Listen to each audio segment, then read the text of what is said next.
Hello, नमस्कार बच्चों, कैसे हैं बच्चों। आज हम चर्चा करेंगे वर्गमूल के बारे में। आपके सामने जो ये एक एक मीटर के छोटे छोटे वर्ग आपको दिखाई दे रहे हैं, 5, 10, 15, 20, 25, ये एक एक मीटर की इनकी भुजा है, छोटे छोटे वर्ग है। और इस वर्ग में बच्चों आप एक बार काउंट कीजिए, एक भुजा में कितने छोटे छोटे वर्ग हैं। 1, 2, 3, 4, 5, बिल्कुल सही, 5 वर्ग हैं। तो हम ये कह सकते हैं इसकी भुजा 5 मीटर है बड़े वर्ग की। और ऐसे ही नीचे भी काउंट करते हैं, कितने वर्ग बनते हैं, बिल्कुल सही 5, यानी 5 मीटर इसकी भुजा है। लेकिन बच्चों ये तो हमने एक बड़े वर्ग के अंदर वर्ग गिनकर बता दिया कि इसकी भुजा ये है। अगर वर्ग का क्षेत्रफल दिया हुआ हो, मान लीजिए इस वर्ग का क्षेत्रफल 25 वर्ग मीटर दिया हुआ है, तब हम इसकी भुजा कैसे ज्ञात करें। वर्ग का क्षेत्रफल बराबर होता है भुजा गुणा भुजा। और भुजा गुणा भुजा क्या होता है बच्चों, भुजा का वर्ग, यानी भुजा की शक्ति 2 बराबर किसके है, 25 के। या हमने तो यहां भुजा निकालनी है, भुजा निकालने के लिए क्या करें, भुजा का वर्ग 25 है, यानी जब हमने भुजा ज्ञात करनी है, ऐसी संख्या जब दोनों की गुणा 25 आई, ऐसी कौन सी संख्या है, और वो संख्या होगी हम उसका जब वर्गमूल निकालेंगे। यानी हम ये कह सकते हैं 25 का वर्गमूल कितना होगा बच्चों, 5। तो इसका अर्थ है इस वर्ग की भुजा 5 मीटर है। और जो ये वर्गमूल का चिन्ह आपको दिखाई दे रहा है, 25 के ऊपर वर्गमूल का चिन्ह लगा हुआ है। उसके बाद बच्चों हमें चर्चा करते हैं पाइथागोरस से प्रमेय। इसके अंदर आपको बिल्कुल दिखाई दे रही है, ये त्रिभुज है, समकोण त्रिभुज। और इसमें नीचे आपको आधार 4 मीटर दिया हुआ है इसका, और ये लंब 3 मीटर। और यहां पर दोनों के बीच में कोण 90 डिग्री का है, क्योंकि समकोण त्रिभुज है। और ये कर्ण हम मान लेते हैं x मीटर। पाइथागोरस प्रमेय से हमें कर्ण निकाल लेंगे इससे समकोण त्रिभुज के अंदर। और पाइथागोरस प्रमेय अनुसार बच्चों क्या होता है, कर्ण का वर्ग बराबर किसके होता है, आधार का वर्ग प्लस लंब का वर्ग। और कर्ण समकोण त्रिभुज में सबसे बड़ी भुजा होती है। अब यहां पर कर्ण हमने क्या मान लिया, x। तो x का वर्ग बराबर किसके हुआ बच्चों, 4 का वर्ग प्लस में 3 का वर्ग। या हम ये कह सकते हैं x का वर्ग बराबर किसके हैं, 16 प्लस 9 कितना हुआ, 25। और जब हमने x निकालनी है, अभी पीछे निकाला ही था हमने, क्षेत्रफल से भुजा निकाल ली थी, बिल्कुल वही तरीका। यानी x निकालेंगे बच्चों वर्गमूल 25, यानी 25 का हम वर्गमूल निकालेंगे और कितना आएगा, 5 मीटर। अब बच्चों इस प्रकार से हमें इस वीडियो में चर्चा करेंगे कैसे वर्गमूल निकालते हैं। तो सबसे पहले हम चर्चा करेंगे घटाने की संक्रिया के द्वारा कैसे वर्गमूल ज्ञात किया जा सकता है। तो देखते हैं एक बार घटाने की संक्रिया द्वारा वर्गमूल ज्ञात करना। जैसे वर्गमूल ज्ञात करते हैं क्रमागत विषम संख्याओं को घटाकर। मान लीजिए 100 का हमने वर्गमूल ज्ञात करना है। 100 में से पहले 1 घटाएंगे, पहली विषम संख्या 99। फिर 99 में से दूसरी विषम संख्या 3, 96। फिर नेक्स्ट विषम संख्या 5, 91। और फिर 91 में से 7, 84। 84 में से 9 कितना आएगा, 75। 75 में से 11, 64। और 64 में से 13 कितना आएगा, 51। और 51 में से 15 कितना आएगा, 36। और 36 में से 17 कितना आएगा, 19। और 19 में से बच्चों हम घटाते हैं नेक्स्ट विषम संख्या 19, कितना आया, 0। अब यहां पर आप ध्यान दीजिए एक बार, हमने क्रमागत विषम संख्याएं घटाई है, 1, 3, 5, 7, 9, 11, 13, 15, 17, 19 लगातार। अगर क्रमागत विषम संख्याओं को घटाने से लास्ट में 0 आता है, इसका मतलब वो एक पूर्ण वर्ग संख्या है। और यदि यहां पर बच्चों शून्य नहीं आता, इसका अर्थ वो पूर्ण वर्ग संख्या नहीं है। जैसे हमने इसका वर्गमूल निकालना है, वर्गमूल 100, ये वर्गमूल का चिन्ह होता है बराबर। अब बच्चों वर्गमूल निकालना है, जितनी बार हमने विषम संख्याओं को घटाया, लेस किया, उनको काउंट कर लीजिए। 1 2 3 4 5 6 7 8 9 10, हमने 10 बार क्रमागत विषम संख्याओं को यहां पर घटाया है। तो हम क्या करेंगे, वर्गमूल 100 बराबर क्या आएगा, 10। तो ये था बच्चों, हमें किसी भी पूर्ण वर्ग संख्या का वर्गमूल ऐसे निकाल सकते हैं क्रमागत विषम संख्याओं को घटाकर। अब बच्चों हमें देखते हैं इसी टाइप से नेक्स्ट एग्जांपल घटाकर कैसे वर्गमूल ज्ञात कर सकते हैं। अब बच्चों इसमें जैसे आपने अभी एग्जांपल देखा, बिल्कुल उसी प्रकार से अगर हम वर्गमूल की चर्चा करते हैं तो पहले एक बार हम विषम संख्याओं के योग के बारे में विचार करते हैं। प्रथम 5 विषम संख्याओं का योग देखिए आप एक बार, 1 + 3 + 5 + 7 + 9 बराबर किसके हुआ, 25। यानी पहली 5 विषम संख्याओं का योग बच्चों क्या है, 25। और n विषम संख्याओं का योग, इसका सूत्र क्या बन जाता है, यहां से जब हम धीरे धीरे ऐसे निकालते हैं, n²। इसमें पहली 5 विषम संख्याएं हैं, n की वैल्यू कितनी है बच्चों, इसमें 5। और हमें सूत्र के द्वारा इन विषम संख्याओं का योग कैसे निकालेंगे, n²। यानी हम ये कह सकते हैं 5 का वर्ग कितना हुआ, 25। यहां से बच्चों एक बात क्लियर है कि जितनी भी पूर्ण वर्ग संख्याएं हैं वो सभी की सभी विषम संख्याओं का टोटल है, या हम ये कहें क्रमागत विषम संख्याओं का योग है। तो जब हम वर्गमूल निकालेंगे, इसमें कैसे निकालते हैं, विषम संख्याओं को घटाते हैं। जैसे मान लीजिए हमने 81 का वर्गमूल निकालना है, तो हमें क्या करेंगे, 81 - 1 पहली विषम संख्या घटाएंगे, कितना आएगा, 80। 80 के बाद दूसरी विषम संख्या घटाएंगे, 80 - 3 कितना आएगा, 77। उसके बाद हम घटाते हैं 77 - 5 72, और 72 - 7 65, 65 - 9 56, और 56 - 11 45, और 45 - 13 32, और 32 - 15 17 के बराबर आता है, और लास्ट में 17 - 17 बराबर 0। अगर यहां पर क्रमागत विषम संख्याओं को घटाते घटाते शून्य आ जाता है, इसका मतलब वो पूर्ण वर्ग संख्या है। अगर यहां पर शून्य नहीं आता, इसका अर्थ वो पूर्ण वर्ग संख्या नहीं है। अगर हम बच्चों इसमें ध्यान से देखते हैं, कितनी क्रमागत विषम संख्याओं को हमने घटाया, 1 3 5 7 9 11 13 15 17, 9 विषम संख्याओं को घटाया। या हम ये कह सकते हैं वर्गमूल 81 बराबर किसके हुआ, 9 की। इस प्रकार से हम घटाने की संक्रिया के द्वारा वर्गमूल ज्ञात कर सकते हैं।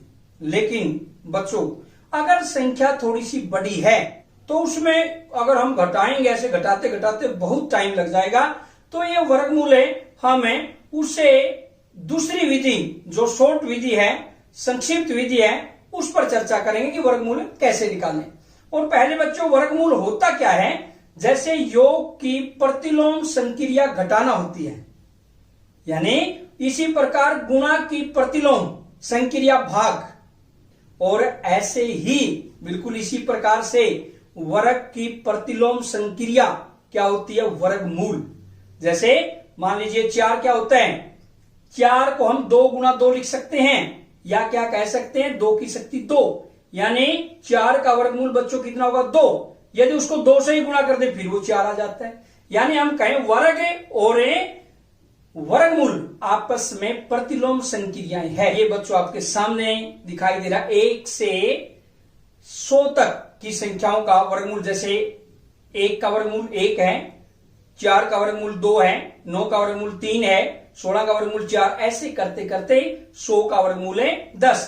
और दूसरी साइड में आपको दिखाई दे रहा है, दूसरी साइड में देखिए 121 का वर्गमूल 11, 144 का 12, ऐसे करते करते वर्गमूल 400 का कितना आएगा बच्चों, 20। और अब हम चर्चा करेंगे। आने की संक्रिया में समय अधिक लगता है तो हमें अभाज्य गुणनखंड के द्वारा कैसे वर्गमूले ज्ञात करें, इस पर चर्चा करेंगे। बच्चों हमें देखते हैं अभाज्य गुणनखंड से कैसे वर्गमूले ज्ञात किया जा सकता है। अभाज्य गुणनखंड द्वारा कोई भी संख्या अगर हमारे को दी हुई है, हम उसमें अभाज्य गुणनखंड से कैसे वर्गमूले ज्ञात करेंगे। जैसे मान लीजिए एक संख्या 1764 ये है, इसका हमने अभाज्य गुणनखंड द्वारा वर्गमूल ज्ञात करना है। तो सबसे पहला काम बच्चों हम क्या करेंगे, अभाज्य संख्या कौन सी होती है, मैंने पहले ही बताया सर, सबसे छोटी अभाज्य संख्या 2, 3, 5, 7 ऐसे। सबसे पहले हम ये देखेंगे कि क्या ये 2 पर पूरा पूरा भाग होता है। 2 पर अगर ये संख्या भाग होती है, जब तक ये 2 से भाग होती है तब तक हम करते चलेंगे। 2 के बाद 3 पर, 3 के बाद 5 पर, 5 के बाद 7 पर, ऐसे। जैसे 2 से यदि हम देखते हैं इकाई का अंक 4, इकाई का अंक यदि 2 से भाग होता है वह संख्या 2 से विभाजित होती है। हमने विभाजकता के नियम किए हैं। तो 2 ठे 16, 1, 8, ये आ गया 2। फिर इकाई का अंक 2 है, फिर ये 2 पर भाग हो, यानी बच्चों जब तक 2 से भाग होता हम करते चलेंगे इसको। अब इकाई का अंक कितना आया 1, अब ये 2 से भाग नहीं होगी। अब 3 से देखते हैं अंकों का योग 4, 4, 8, 1, 9, 3 से भाग होता है, इसका मतलब ये संख्या बच्चों 3 से भाग होगी। 3 एकम 3, ये। अब फिर अंकों का योग 7, 4, 11, 1, 12, इसका मतलब फिर ये 3 से भाग होती है। अब बच्चों 4, 9, 13, 13 3 से भाग नहीं होता, इसका मतलब 3 से नहीं होगी। 3 के बाद 5 से, 5 से यदि देखते हैं इकाई का अंक क्या है 9, इकाई का अंक यदि 0 है 5 तब होती है, 5 से नहीं होगी। 7 से ये भागे होती है। तो इस प्रकार बच्चों 1764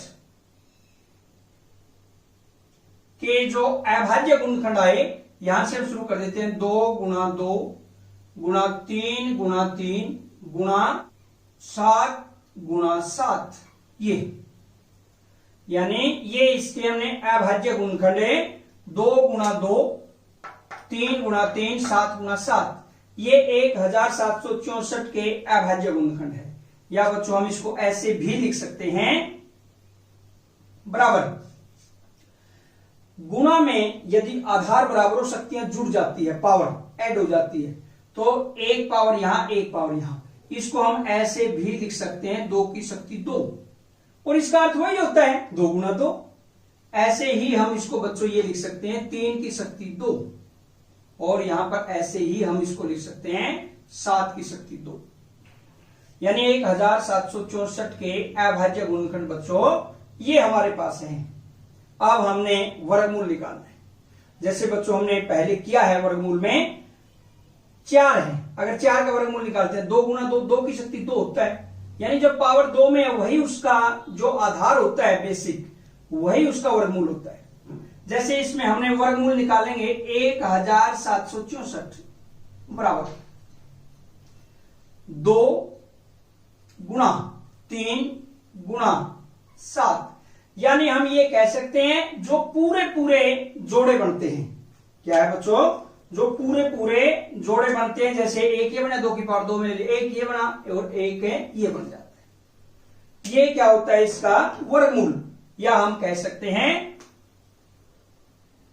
वर्गमूल 1764 बराबर 6 42, यानी बच्चों इसका वर्गमूल कितना आया 42। इस प्रकार से हम इसका वर्गमूल ज्ञात कर सकते हैं। देखते हैं अभाज्य गुणनखंड द्वारा किस प्रकार से हमें वर्गमूल ज्ञात करेंगे। अन्य एग्जाम्पल बच्चों, आपने जैसा एग्जाम्पल देखा उसमें बिल्कुल उसी प्रकार से हम एक एग्जाम्पल और करते हैं। इसमें 324 का अभाज्य गुणनखंड विधि से वर्गमूल ज्ञात करेंगे। बच्चों 324, सबसे पहले हम इसके अभाज्य गुणनखंड बनाएंगे। अभाज्य संख्या 2, 3, 5, 7, सबसे पहले हम 2 पर भाग देके देखेंगे, फिर 3 पर, फिर 5 पर, फिर 7 पर। जहां तक ये भाग होता है 2 पर जितनी बार होता है पहले 2 पर, फिर 3 पर, ऐसे क्रमानुसार चलेंगे। 324 को बच्चों सबसे पहले 2 से भाग देते हैं। कितना आता है? 162। बिल्कुल सही है, क्योंकि इकाई का अंक 4 है 324 में, इसलिए यह संख्या 2 से विभाजित है।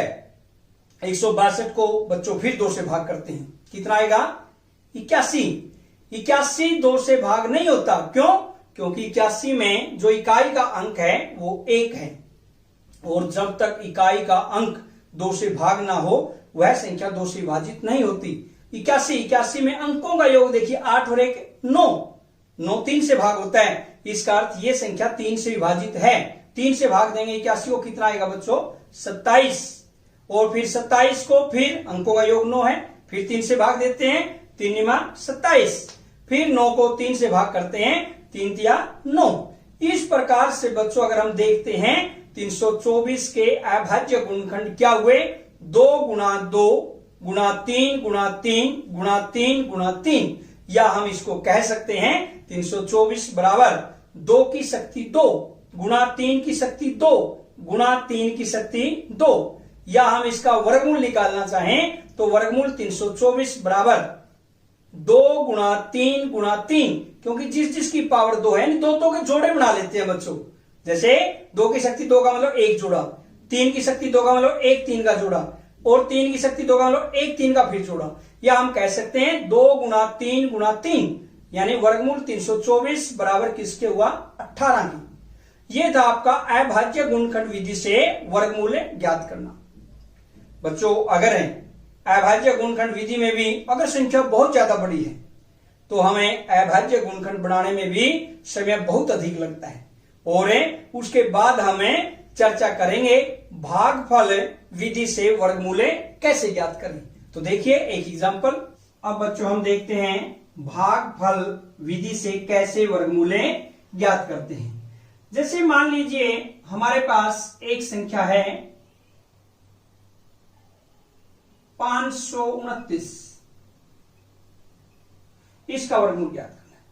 बच्चों जब हमें भागफल विधि से वर्गमूल ज्ञात करते हैं, एक बात का आपने ध्यान रखना है, जो हम जोड़े बनाएंगे 2 के, वो इकाई के अंक की तरफ से आप जोड़े बनाएंगे, या हम कह सकते हैं राइट साइड से, यानी यहां से जोड़ा बनाना शुरू कीजिए। कई बार बच्चों गलती कहां करते हैं, आप यहां से जोड़ा बना देते हैं और हमारा क्वेश्चन गलत हो जाता है। तो हमने जोड़े यहां से बनाने, जैसे ये 29 का एक जोड़ा बना, यानी पीछे से चलिए और एक जोड़ा यहां पर ये। अब बच्चों हमारे पास 2 जोड़े बने हैं। अब 5 को कितने पर चलाएं? जैसे 2 दूनी 4, समान संख्या पर चलाएं, 3 तिया 9, यानी बच्चों हम कह सकते हैं कि 2 का जो वर्ग है, 2 का वर्ग क्या है? छोटा है 5 से। 2 का वर्ग छोटा है 5 से, और 5 छोटा है 3 के वर्ग से, या हम ये कह सकते हैं 3 का वर्ग बड़ा है 5 से, और 2 का वर्ग छोटा है 5 से। और यहां पर जब हम इसको भाग करेंगे, क्योंकि भागफल विधि अपना रहे हैं, यहां पर ये भाज्य होता है, ये भाजक, ये भागफल। जब हमें इसको भाजक के से भाग देते हैं, यहां पर हमें देखते हैं, बिल्कुल ध्यान से समझिए आप। जैसे यहां पर 5 है, अगर हम 2 गुणा 2 करते हैं इससे कम है, सही है। अगर हम 3 गुणा 3 पर चलाते हैं 2 से नेक्स्ट 9, 5 से बड़ा हो गया। यानी जब भाज्य से नीचे संख्या बड़ी हो जाती है तब हमारा जो भाग है वो सही नहीं होता। जब हम किसी भाजक से भाग देते हैं तो हमें इस बात का ध्यान रखना पड़ता है कि जो यहां पर भाजक होता है उससे यहां पर कम शेष बचना चाहिए नीचे। तो यहां पर अगर हम 3 से देंगे ज्यादा हो गया, और अगर 2 से देते हैं शेष पर भी 1 बचता है, तो इसका अर्थ बच्चों हम इसको 2 पर चलाएंगे, 2, और यहां पर भागफल में भी 2 लिखते हैं। 2 दूनी 4, 1 शेष। अब यहां पर एक ध्यान रखना है, पूरा एक जोड़ा उतारेंगे, जैसे 29। अब बच्चों यहां पर जो भागफल है इसका डबल कर दीजिए, यानी दुगुना, 2 दूने 4, 4 कर दीजिए। अब बच्चों हमने ध्यान देना है कि यहां पर हम किस संख्या पर चलाएं इसको, यहां पर 1 पर चलाएं, 2 पर चलाएं, 3 पर चलाएं। अब कैसे हम विचार करें, जैसे 129 है, अगर हम 1 पर चलाते हैं 41 गुना 1, 41 ही हुआ। अगर 2 पर चलाते हैं 42 गुना 2, कितना हुआ बच्चों, 84। अभी तो 129 से कम है। हम नेक्स्ट देखते हैं 3 पर 129, यानी 3 पर चल पड़ता है। बाय द वे यहां पर 129 नहीं होता, मान लीजिए 135 होता, फिर हम 3 की बजाय एक बार 4 पर चला के देखते। जब 4 पर बच्चों चलाते उसको तो क्या होता, 100 जो हमारे पास मान लीजिए 35 था, उससे ज्यादा आती संख्या, तो हमें 3 पर ही चलाना पड़ता। तो ये हमने ध्यान रखना है कि किस संख्या पर इसको भाग दें। जैसे अब इसको 3 पर, यहां पर 3, और हमने अभी गुणा की थी 129, और यहां पर आ जाएगा बच्चों 0, या इसलिए वर्गमूल 529 बराबर क्या आया, जो यहां पर भागफल आया बच्चों कितना आया, 23। यानी इसका जो वर्गमूल आएगा 529 का बच्चों क्या आएगा, 23। क्लियर हुआ नहीं? और कितनी ही बड़ी संख्या हो, जब हम वर्गमूल निकालते हैं पीछे से जोड़े बनाना शुरू करते हैं। और अब देखते हैं कि अन्य एग्जांपल। बच्चों जैसे आपने अभी एक उदाहरण देखा भागफल विधि से वर्गमूल ज्ञात करना, बिल्कुल हम उसी प्रकार से इसको करेंगे। 4096 का वर्गमूल ज्ञात करेंगे। वर्गमूल ज्ञात करने के लिए हम बच्चों इकाई की तरफ से जोड़े बनाना शुरू करते हैं। जैसे इस 4096 में इकाई का अंक 6 है, दहाई का अंक 9, तो पीछे से जोड़े बनाएंगे। 96 में एक जोड़ा 96 96 का बन गया, दूसरा जोड़ा क्या बनता है 40, ये 2 जोड़े बन जाते हैं। अब बच्चों इसमें पहले जो जोड़ा है, यानी पहली जो फर्स्ट 2 डिजिट है, प्रथम में 2 संख्याएं 40 है। अब हमने इसमें यह चेक करना है कि 40 से कितने से हम भाग दें 40 को, बराबर संख्या को से हमने गुणा करके देखना है। जैसे 5 गुना 5 25, 40 से 25 काफी कम है। 6 गुना 6 36, 36 भी 40 से कम है। 7 गुना 7 49, 49 ज्यादा है। यानी बच्चों हम कह सकते हैं 6 की शक्ति 2, यानी 6 गुना 6 छोटा है किससे, 40 से, और 7 की शक्ति 2 49 बड़ा है किससे, 40 से। इसका अर्थ बच्चों हम इसे 6 पर चलाएंगे। क्यों? क्योंकि जो शेषफल होता है वो हमेशा भाजक से छोटा होना चाहिए। तो 6 से चलाएंगे और भागफल में भी 6 लिख देंगे, 36। शेषफल कितना बचा बच्चों, 4। अब हम क्या करेंगे, एक जोड़ा ऊपर से उतारेंगे 96, यानी संख्या क्या बन गई 496। और यहां पर बच्चों जो भागफल 6 है उसका हम डबल कर देंगे, कितना आएगा 12। और 12 के आगे जो ये डैश का निशान लगा हुआ है, इसको देखिए, यहां पर हम किससे गुणा करें इसको, या हम कहें 496 को किस संख्या से भाग दें। यानी 12 के बाद जैसे अगर 1 लिखते हैं 121 गुना 1, 121 हुआ, काफी कम है। 2 पर करते हैं 122 गुना 2, 244, वो भी कम है। 3 पर भी कम है। और अगर 4 से गुणा करते हैं 124 गुना 4, कितना आता है 496। भागफल में भी हम बच्चों क्या लिख देंगे 4, और 4 पर ये चलेगा, तो इसका अर्थ क्या हुआ 496, और यहां पर शेष क्या बच गया 0। और इस प्रकार से हमें इसका वर्गमूल ज्ञात कर सकते हैं। 4096 का वर्गमूल आएगा बच्चों कितना, 64। ये था आपका भागफल विधि से वर्गमूल ज्ञात करना। अब बच्चों भागफल विधि में जो वर्गमूल हमने ज्ञात किया है, उसके बाद दशमलव का वर्गमूल कैसे ज्ञात करें, दशमलव की संख्याओं का वर्गमूल हम किस प्रकार से ज्ञात कर सकते हैं, देखते हैं एक एग्जाम्पल। अब बच्चों हमें देखते हैं दशमलव में कैसे वर्गमूलें ज्ञात करते हैं दशमलव वाली संख्याओं। जैसे मान लीजिए हमारे पास संख्या है 17.64, ये संख्या है। अब बच्चों हमने जो वर्गमूल ज्ञात करना है दशमलव वाली संख्याओं का, दशमलव से पहले वाली संख्या के जोड़े इसी प्रकार बनाते हैं। जैसे मैं एक और एग्जांपल देता हूं, मान लीजिए ये संख्या है,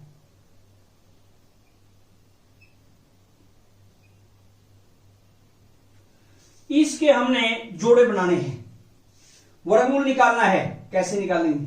अब बच्चों इसमें जैसे दशमलव से पहले वाली संख्या के जोड़े कैसे बनाएंगे, बिल्कुल वही तरीका जो हमने अभी किया है कि इकाई के अंक की तरफ से यहां से ये एक जोड़ा, ये ऐसे इस साइड से बनाते चलेंगे।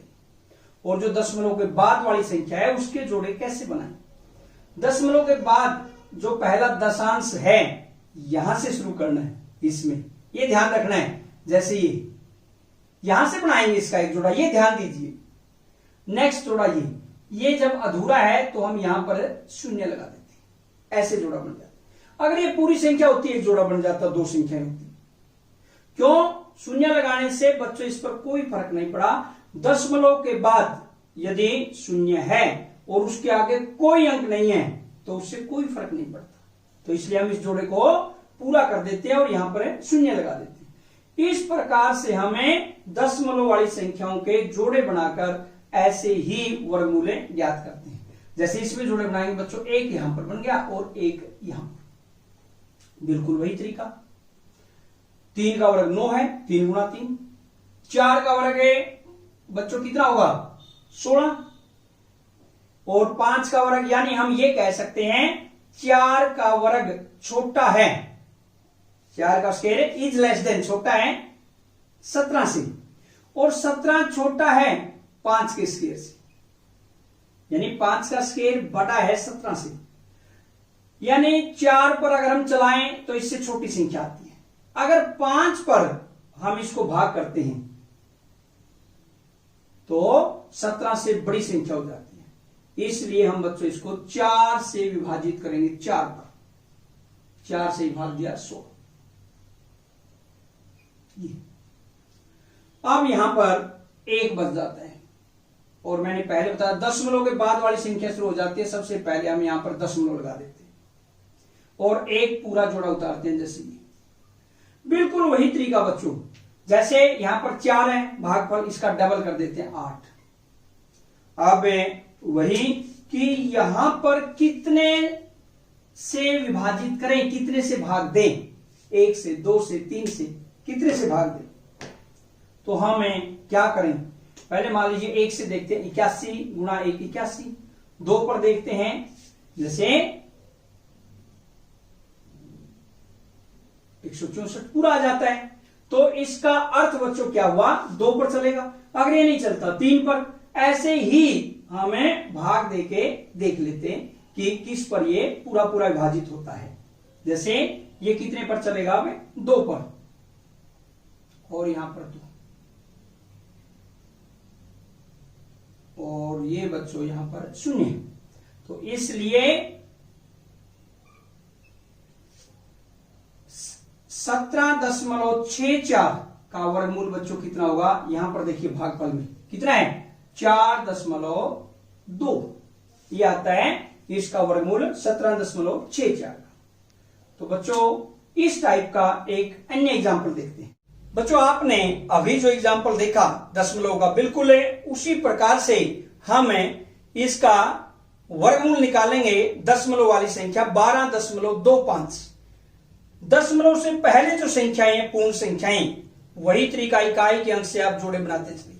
और दशमलव के जो बाद वाली संख्या है, जो दशांश है, दशमलव के बाद जैसे पहला अंक हमारे पास 2 है, दशांश 2 से राइट साइड में ऐसे जोड़े बनाएंगे।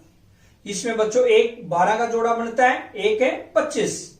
तो बिल्कुल वही तरीका 12 को 3 का वर्ग, 3 गुणा 3 9 कम है, और 4 का वर्ग करते हैं नेक्स्ट, चौकी चौकी 16, यानी 16 ज्यादा है। यानी हम कह सकते हैं बच्चों 3 का वर्ग छोटा है 12 से, और 12 छोटा है किससे? 4 के वर्ग से। इसलिए किस पर चलेगा? ये 3 से हम इसको भाग देंगे।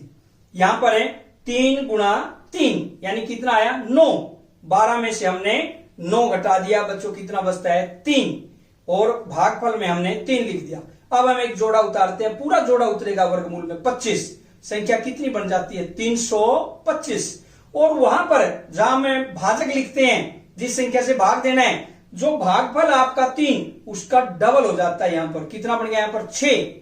अब यहां पर जो आप डैश का निशान दिखाई दे रहे हैं आपको, यहां पर हम कितने से इसको गुणा करें। जैसे 1 लिखते हैं, इसकी जगह 61 गुणा 1, 61 काफी कम है। 62 गुणा 2 करते हैं, 2 दूनी 4, 2 छिके 12, 124, ये भी कम है। ऐसे करते करते अगर 5 से गुणा करते हैं इसको, 65 गुणा 5 325। तो यहां पर भागफल में भी हमें 5 लिख देंगे। और यहां से बच्चों क्या करेंगे, जो शेषफल बचता है आपका कितना बचेगा 0 यानी 0। और इस प्रकार से हमें 12.25 का वर्गमूल ज्ञात कर सकते हैं, और ये बराबर होगा बच्चों 3.5। अगर हमने उत्तर को चेक करना है 3.5 गुणा 3.5 करके देखिए, वही 12.25 आएगा। अगर बच्चों आपने वीडियो को बिल्कुल ध्यान से देखा है तो हम कुछ प्रश्नों पर विचार करते हैं जो आपने स्वयं करने हैं। जैसे प्रश्न नंबर 1 आपके सामने है, बार बार घटाने की विधि से निम्न संख्याओं का वर्गमूल ज्ञात कीजिए। पहला है इसमें ए पार्ट आपको दिखाई दे रहा है 121, बी 25 और सी पार्ट है बच्चों 169। यानी इनका हम बार बार घटाने की विधि से वर्गमूल ज्ञात करेंगे। प्रश्न नंबर 2, अभाज्य गुणनखंड विधि से निम्न संख्याओं का वर्गमूल ज्ञात कीजिए। अभाज्य गुणनखंड विधि से ए ऑप्शन है आपके पास 400 का, बी 7744 का वर्गमूल निकालेंगे, और सी 9216। यानी तीनों संख्याओं का हमने अभाज्य गुणनखंड विधि से वर्गमूल निकालना है। प्रश्न नंबर 3 आपके सामने है, निम्नलिखित संख्याओं का वर्गमूल ज्ञात कीजिए। यानी जो संख्याएं दी हुई है उनका वर्गमूल हमने ज्ञात करना है। कोई भी आप विधि इस पर लगा सकते हैं। ए 144 का कैसे करेंगे, बी 4489 और सी आता है 31.36। तो बच्चों आपने इन सभी प्रश्नों को स्वयं हल करके देखना है। और आज की वीडियो में इतना ही। जय हिंद।